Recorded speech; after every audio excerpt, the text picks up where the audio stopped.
A surgeon has 5 patients who are waiting for organ transplants. The patients will die if they do not receive the organs, but the organs are not available at the time. The whole prospect changes, however, when a young traveler comes to town and goes in for a routine checkup. The doctor is performing the checkup when he realizes that the traveler's organs are healthy and incidentally compatible with his dying patients. The young man is the perfect donor, and no one would associate him with the surgeon if he were to disappear. A. Should the doctor remove the organs from the healthy man in order to distribute them to the dying patients? Or A. B. Should the doctor let the traveler go on his way and leave the 5 patients to their fate? Faced with this new moral dilemma, quite a few of those who had chosen to kill one person for the sake of saving 5 in the first situation now changed their choice. This time around, the opinions were split evenly. I choose to let those 5 patients die. It's not the traveler's fault that they are dying. But wasn't the person tied down to the tracks innocent too? It wasn't his fault either that the other 5 were going to die. This time it's different. How is it any different? It's exactly the same. No, it's even worse.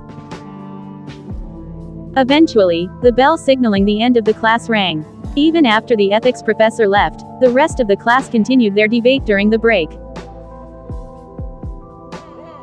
Naruto-kun, are you going to the cafeteria? A girl's voice came from behind. Before he could reply, she asked another question. May I come with you? Okay, I don't mind. The girl ran quickly to catch up to him. After putting his tray of food down on the table, Naruto sat down and said a small prayer of thanks. Itadakimasu. The girl mirrored his behavior, and then they both started eating their lunch. They're also passionate about this subject. They're arguing about it even now. Oh, right, you were rather quiet during class. What choices did you make? She asked. As Naruto stared at her for a few moments without speaking, the girl looked down at her plate, flustered, and tucked a stray of her long pink hair behind her ear, before looking up at him again. Can't believe how the roles have reversed in this life, Naruto thought, in mild amusement. The girl sitting at the same table with him was none other than Haruno Sakura.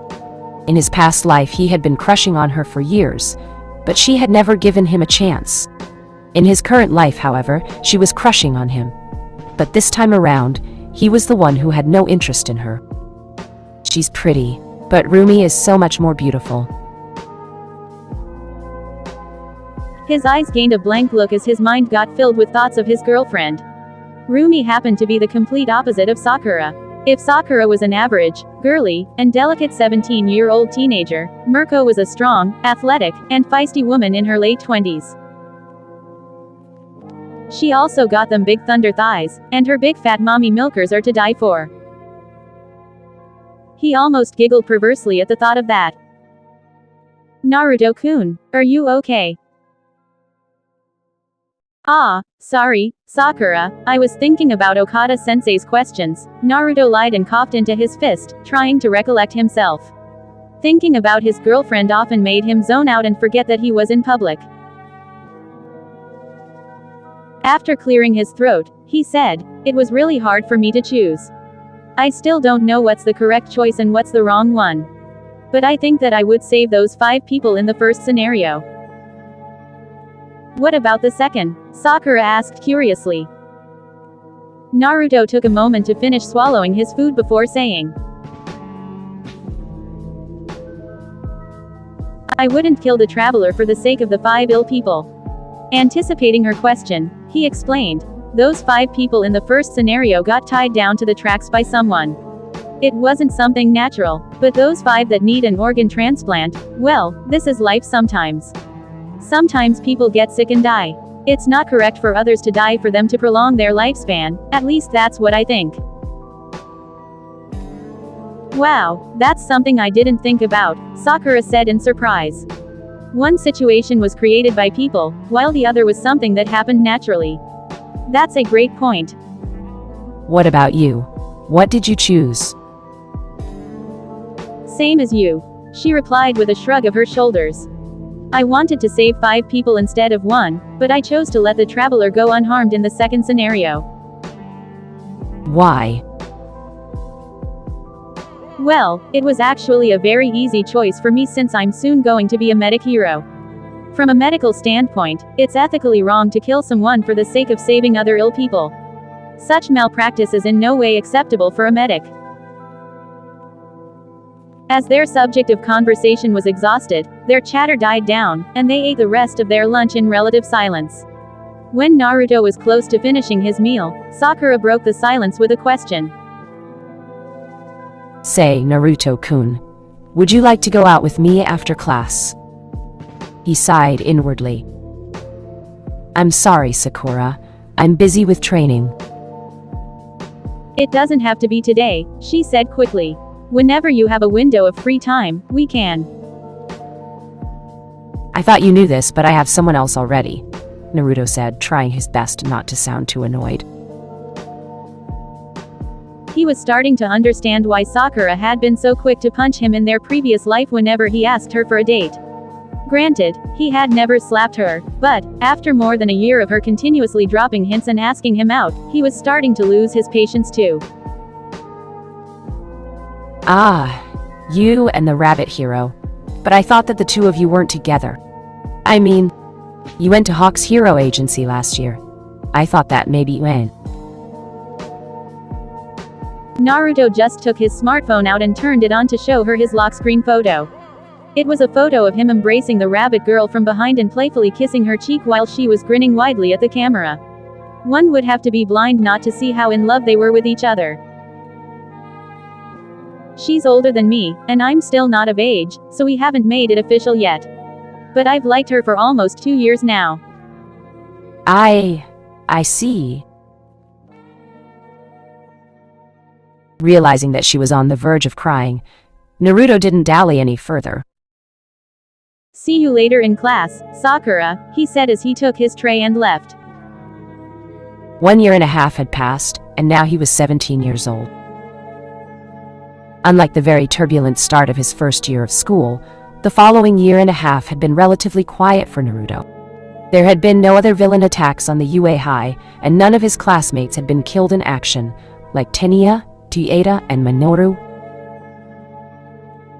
Now, he was a second-year student. Though, seeing as it was March, there were only 2 weeks left in his second school year. After the spring holiday, he would start his third and last year as a student at UA High. I can't wait for my birthday. Sakura wasn't entirely wrong to assume that he was not in a relationship with Mirko because, ever since his family was forced to go into hiding, Naruto became rather introverted and not forthcoming about his personal life. His classmates didn't know much about his personal life beyond the photos they had seen in his room when they started living on the campus in their first year. Furthermore, there were hardly any tabloid articles about the two of them ever since Mirko decided to limit the amount of time that she spent with Naruto. The paparazzi rarely spotted them together during the past year, and they had never been caught in a compromising posture. Lastly, the fact that he had gone to Hawk's hero agency for his internship instead of Mirko's during his second year also contributed to Sakura's belief that maybe she still had a chance. Despite what he told Sakura to get rid of her, that he was busy with his training, Naruto was actually not training that evening for once. Currently, he was packing 2 changes of clothes and his gym attire in a handheld sports bag. Now, he was ready to leave the campus for the weekend. I can't wait to see Arai-chan. His little sister was now 8 years old, but she was still as adorable as ever. Naruto loved her like the light of his eyes. Mom and Dad too. It's been 6 weeks since I last saw them face to face. Despite the fact that he had recovered his memories of his past life nearly 3 years ago, Naruto was still as attached to his family as in the beginning.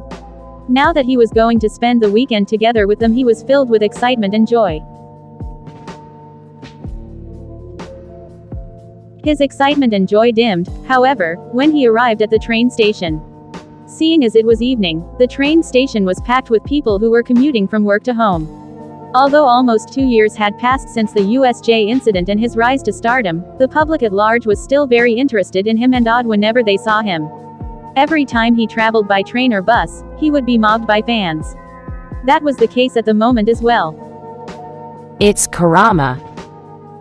Whoa, Uzumaki Naruto, in person.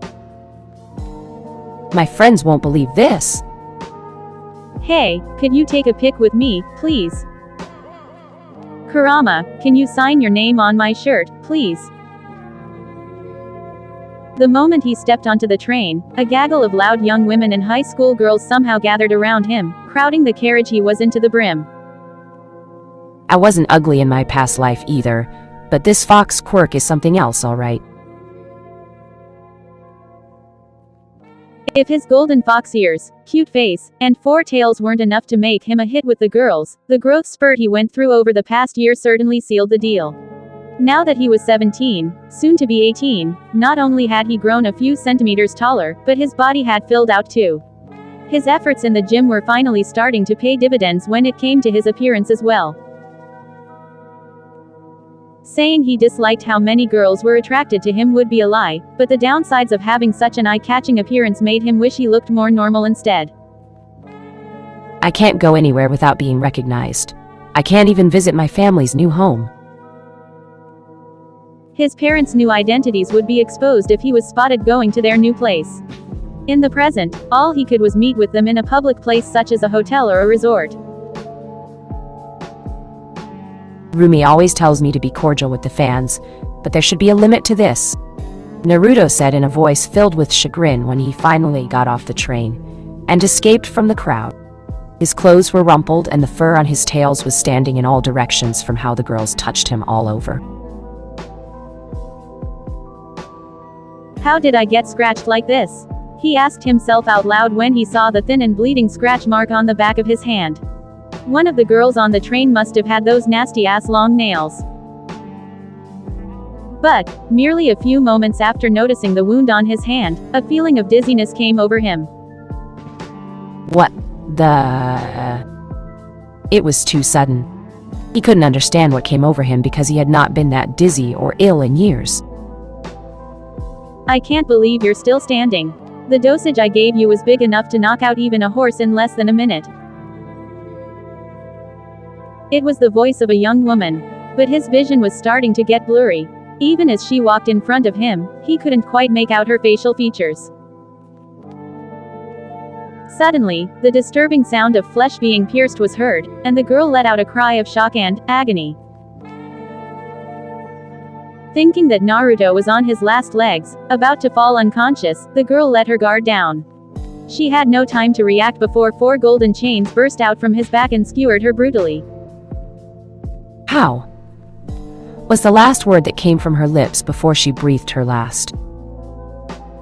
Naruto couldn't be bothered to answer her. His mind was running at full capacity, trying to understand how he got himself into that predicament. She said something about poisoning me. The bleeding scratch on my hand.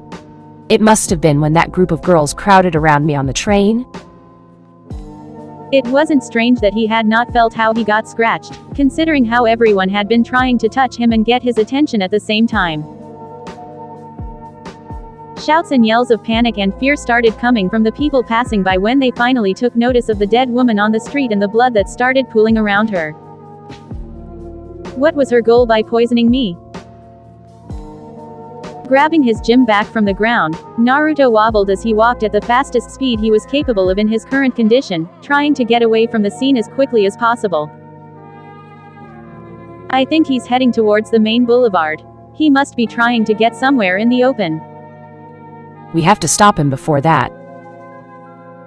Wait, don't engage him carelessly, or you'll end up dying just like Anko. His chains are still extremely dangerous. So what do you suggest? He'll get away at this rate. Although his pursuers were communicating through their comms in a whisper, Naruto heard every single one of their words clearly due to his sensitive hearing. Anko? I haven't heard that name since. But even in his foggy state of mind, it made sense. If it was the same Anko from his past life, it made sense that she would be proficient with poisons. She wouldn't be the first person that had reincarnated in this new world, like him. Nevertheless, he didn't have any leisure to pity the fact that she was an enemy, and that he had killed her because at that moment, another whisper reached his ears. Bakugo, you go first. Blast him with your full power. Don't hold back. Hearing that name instantly set Naruto on edge. His adamantine ceiling chains quickly took the form of a golden dome with him as the center. And it was not a second too late because only a moment later, an enormous explosion was blasted at him from the rooftop of a nearby building. What's this asshole doing here? The name he heard and the explosion that followed were a dead giveaway about his attacker's identity. It was Bakugo Katsuki. He had not heard anything about him since he got expelled from UA. What's going on? First, someone poisoned me. And now Bakugo and several others are trying to kill me. He knew that due to his fame, he had many enemies at large. Some villains would probably be willing to trade an arm and a leg for the chance of killing him, for bragging rights, if nothing else, but this attack seemed to be too well organized for them to be just a ragtag group of villains. Die.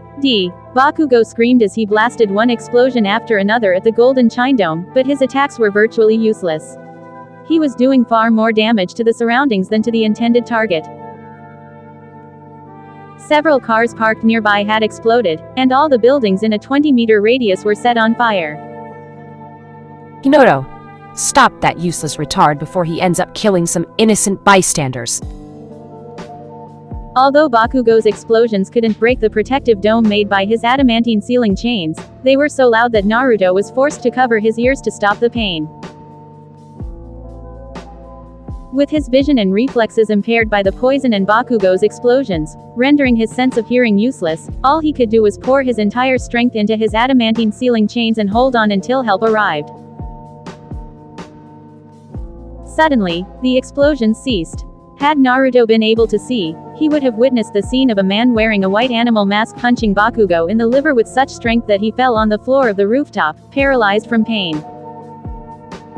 We don't have much time before the patrolling heroes come. A grating sound, similar to that of electricity, suddenly rang as a lightning attack smashed into his dome of chains, but it was like an egg hitting against a wall. It did no damage whatsoever. Damn.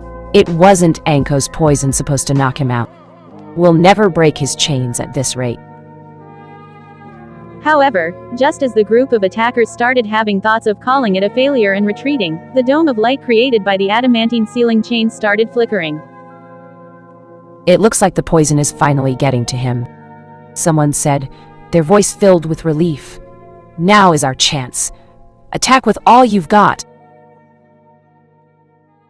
Once their leader said those words, a myriad of different attacks smashed into the chain dome from all directions.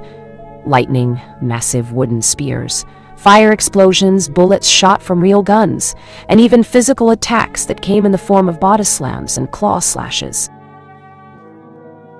With the poison finally having spread through most of his body and his numerous assailants attacking with their entire might, Naruto eventually reached the end of his limits. The golden dome shattered like glass, and his adamantine ceiling chains dispersed into particles of light. He fell unconscious. And Chapter 34 Rage. It was evening. As the sun disappeared behind the mountains, darkness settled upon the land. Even so, considering that it was March, although it was dark outside, it was relatively early. It was only 8 p.m. so most people were still outside, enjoying a lovely Friday evening by hanging out with their friends or family. Although it was a remote city at the foot of the Japanese Alps, and despite the fact that it was off-season, the streets, the pubs, and the restaurants were lively, filled with locals and tourists alike. The cool air of the evening was like a blessing after the scorching and humid weather earlier in the day. The main boulevard of the city was packed with people. Good evening and welcome. A young woman with her hair tied in a tight bun greeted the new customers and bowed politely. It was a family of 3. Good evening. Thank you. We'd like a table for 4. At the hostess's confused look, the man smiled and said, We're expecting one more person in 20 minutes or so. Ah, I understand. My apologies, please follow me. Apple juice! Apple juice! Apple juice!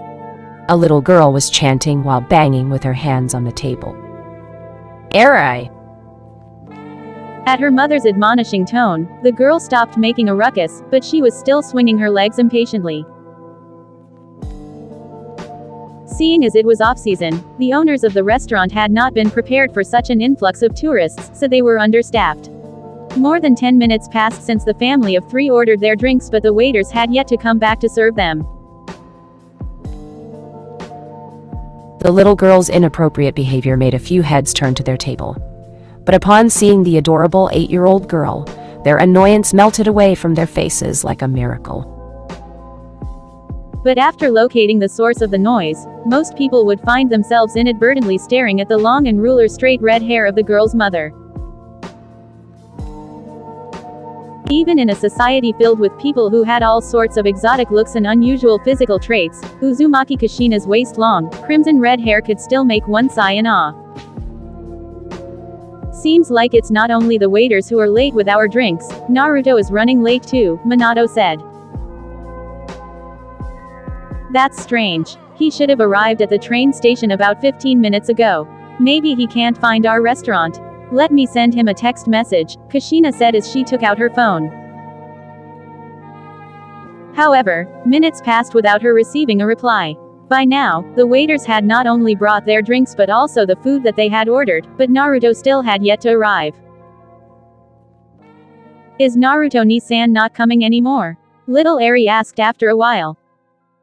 I'm going outside for a moment to call him, Minato said as he put his napkin down and left. Good evening. Good evening, Minato-san.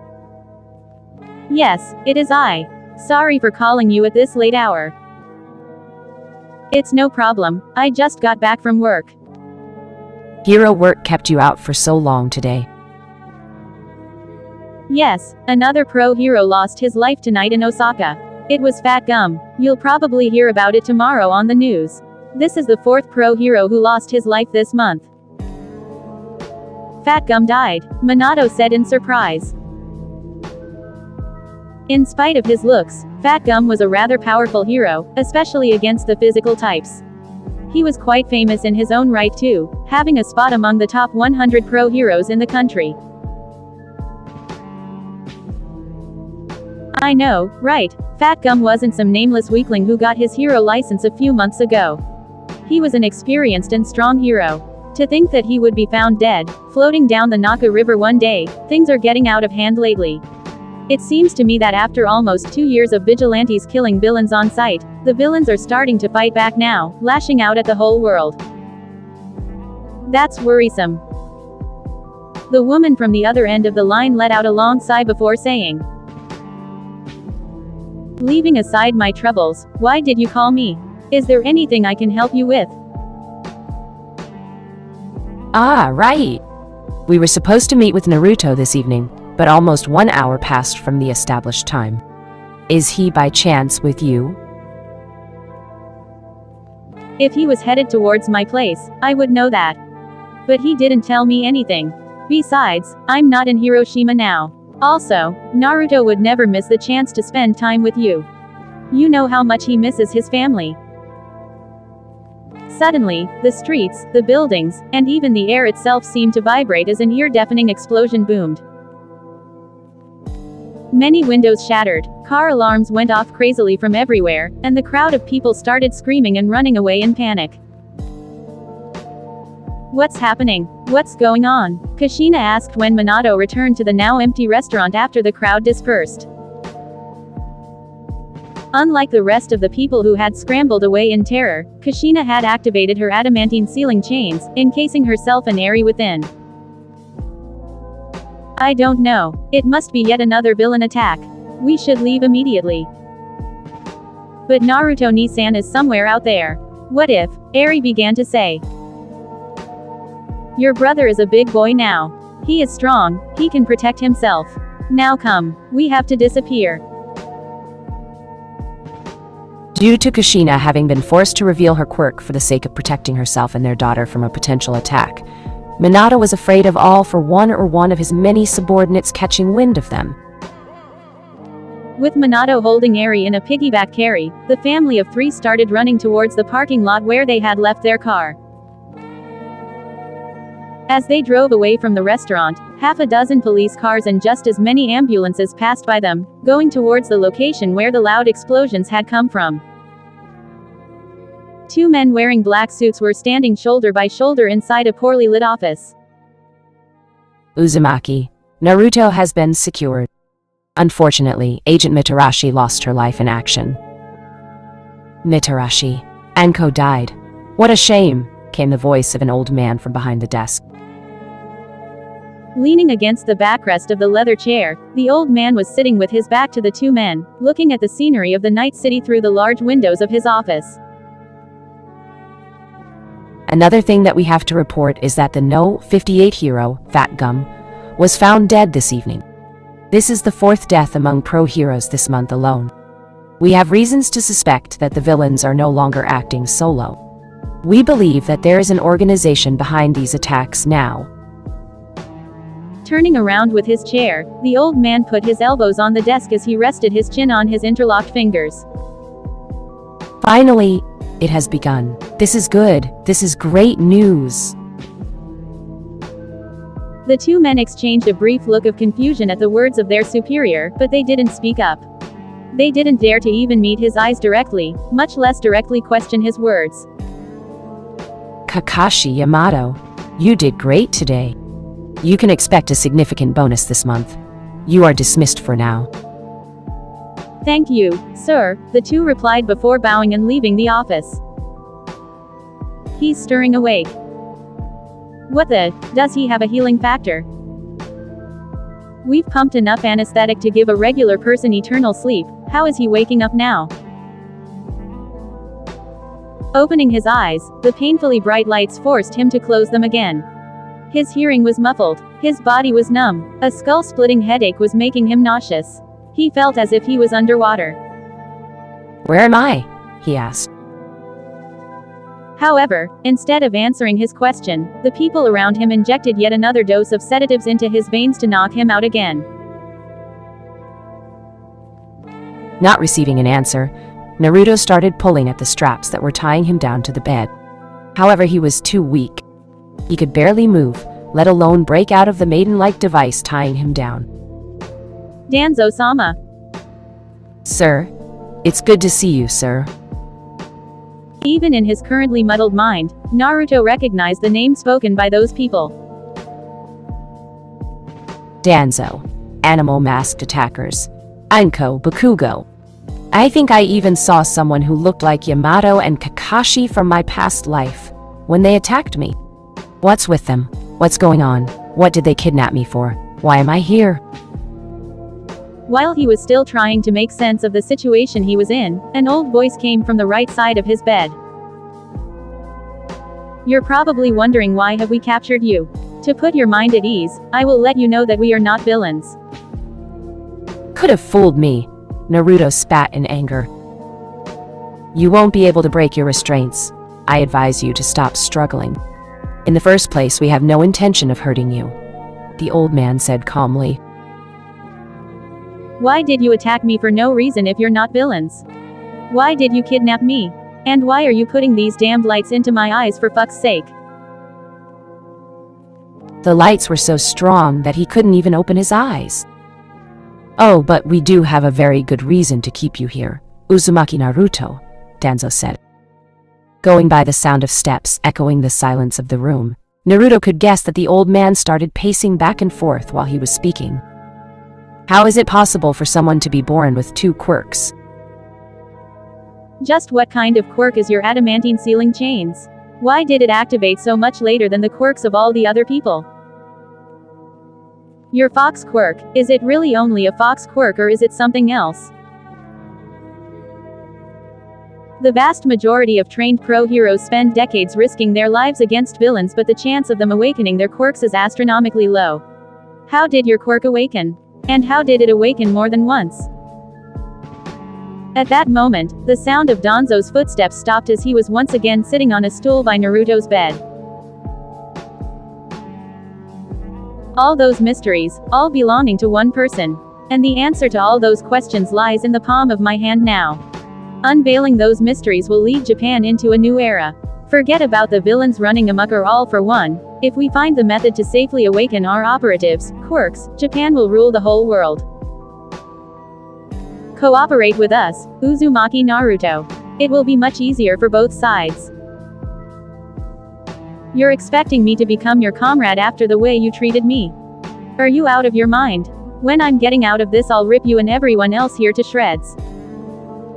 Greatly contrasting with the teenager thrashing wildly in his restraints, the old man's face was calm, emotionless. We don't have to be enemies.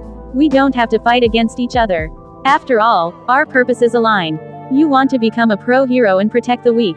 We want to eradicate all of those who endanger our society. We are the same.